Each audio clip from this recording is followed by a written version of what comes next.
Hi everyone, welcome back to the Navigant Credit Union Broadcast Center. I'm Go Local News editor Kate Nagel. Thanks for tuning in for the news and politics show today. After Laura Afonso had food and drink at 3 o'clock, I'd like to welcome the director of the Rhode Island Department of Health, Dr. Nicole Alexander Scott. Thank you for coming back to Go Local. Thanks for having me. Well, I appreciate your taking the time to come in because there's a good opportunity, a great opportunity here in the state. Calls for proposals for building healthy and resilient communities. This is specifically reaching out to municipalities and nonprofits with some funding available, again, to further the department's Healthy Equity Zones initiative. So talk with us a little bit about this opportunity and who you're specifically reaching out to.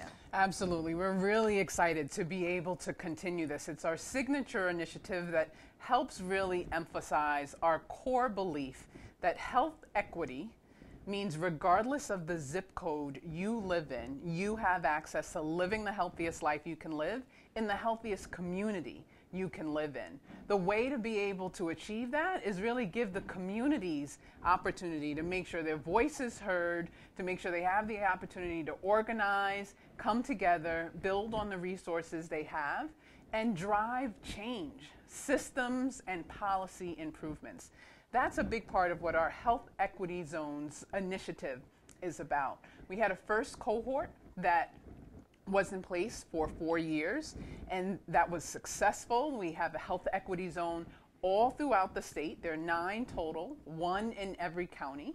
And we want to be able to expand that work and really make sure that communities can be heard, can really lead the way in making their environment livable. That's the broader understanding of health. We're not just talking about health care and what happens in the examination room. That only makes up 10% of what makes someone healthy. It's where you live, it's what you're eating, it's what school education opportunities you have, transportation, employment opportunities.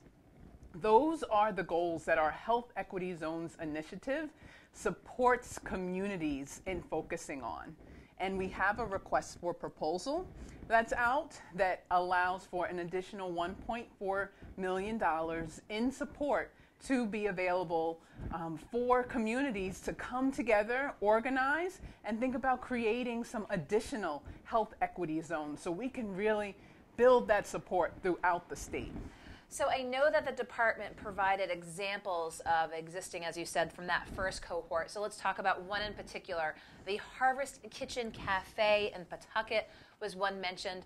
So there you go, focusing on food there in the community. So talk a little bit maybe about that example. Absolutely. It's really one of my favorite examples. The Pawtucket Central Falls Health Equity Zone has their collaborative and looked around the table to say, what resources do we have? What changes do we need?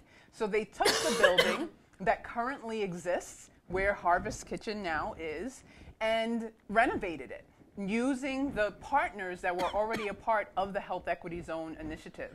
The Central Falls Community Development Corporation, LISC, the residents, so many others. And so on the upper levels of that building is actually low-income housing that's made available for people in the community. And on the lower level is Harvest Kitchen. And within Harvest Kitchen, there are locally grown, healthy foods, fruits and vegetables that are available for people in the community in a place where there are very few grocery stores previously.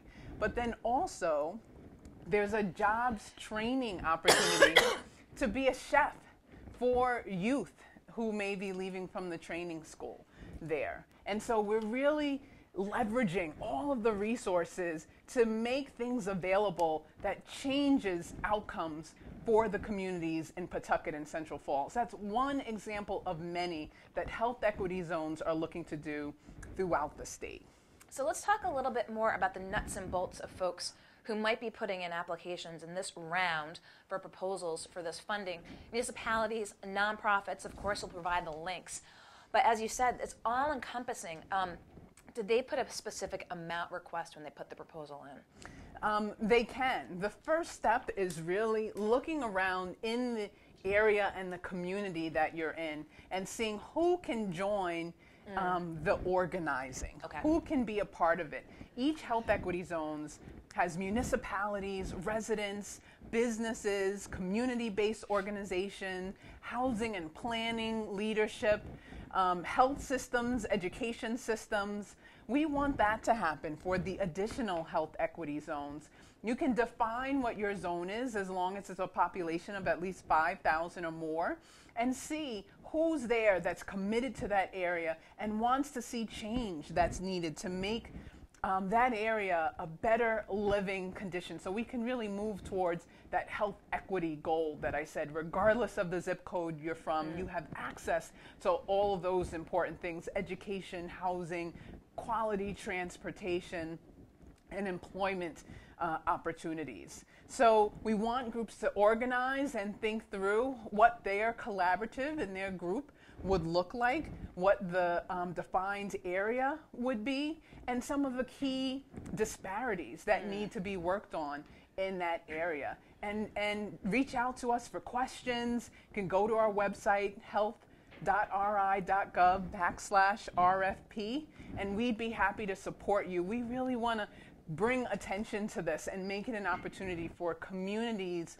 voices to be heard and to drive long-lasting transformational change. And that last part that you bring up, as you said, you had a first cohort. I'm sure there have been deliverables, a number of people served in the community. But as you said, this is really looking at the long-term picture, because so much of this sounds like it's preventative health, enabling folks to live the healthiest, best lives that they can from all the number of factors. Do you think from the department's perspective that you'll see, and how long will it take to say, okay, these changes have really resulted in a lasting impact? Absolutely. We're starting to see that with the first cohort. We know that it takes time, but it's really about building that capacity and the infrastructure at the community level, and then working towards changing systems and policies. So we have municipalities that are fully engaged. We have some residents in our Newport Health Equity Zone, for example, who've gone on to become council members and really help drive the change at that level. That's what's exciting about really making it so that it starts from the community and moves up from there and gets the attention of everyone across the state. This is what we need in our community to live well and for our children to thrive and for us to feel safe and for everyone to be healthy. So that's really what we want to encourage as we move forward with this updated opportunity. And it's all about our partners. We're thankful to the funders in the state and nationally who are really paying attention to this and understand why it's critical so that we can build healthy and resilient communities and make Rhode Island the healthiest state in the nation. Now, I did see online that there was one deadline initially, a sort of a soft one, but really it's in March. That is, so this is the time that people can be getting their applications in. Yes, the proposals are due March 26th. It's over the next couple of weeks that you're invited to submit a letter of intent, so we have an idea of how many people are out there. But it's really about then working towards a really strong proposal, getting all the partners together, getting that organization ready so that we can really drive those improvements that we want.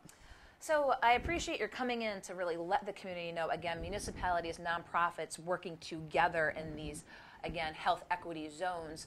And we'll put all the links up as well for folks to see more about the application process.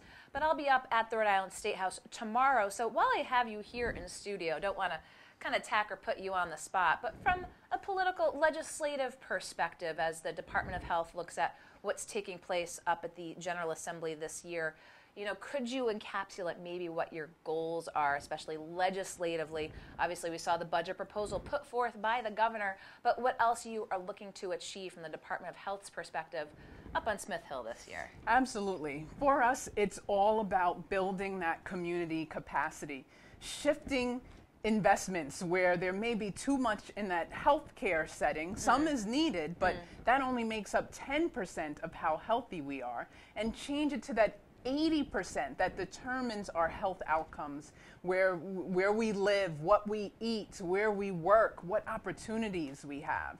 And so health equity zones is a major way to really support that key need of shifting investments and focusing on community.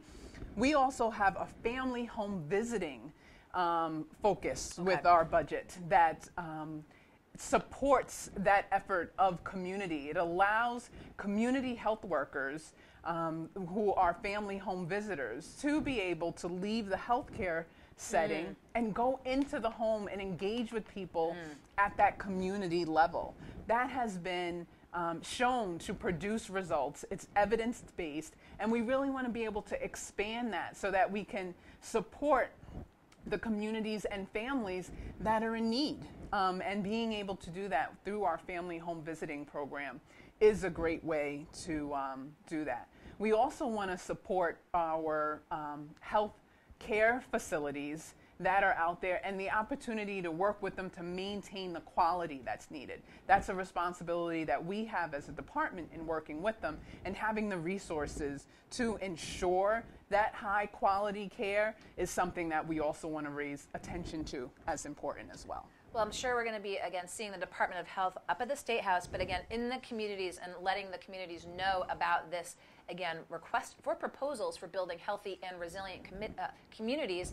And again, the deadline will be in March, but we'll provide those links as well. So, Dr. Nicole Alexander-Scott, I appreciate your taking the time in a very busy day to come in here. I'm trying to stay healthy, as you can hear here. And we look forward to having the opportunity to talk with you moving forward. So thank you for coming in. Would love to come back. Okay. Thank you. And thank you for watching today and this very, again, important piece of news out of the Department of Health. We'll be up at the Rhode Island State House tomorrow, and Chelsea Gay will be back here in studio in the Navigate Credit Union Broadcast Center with What's Cool.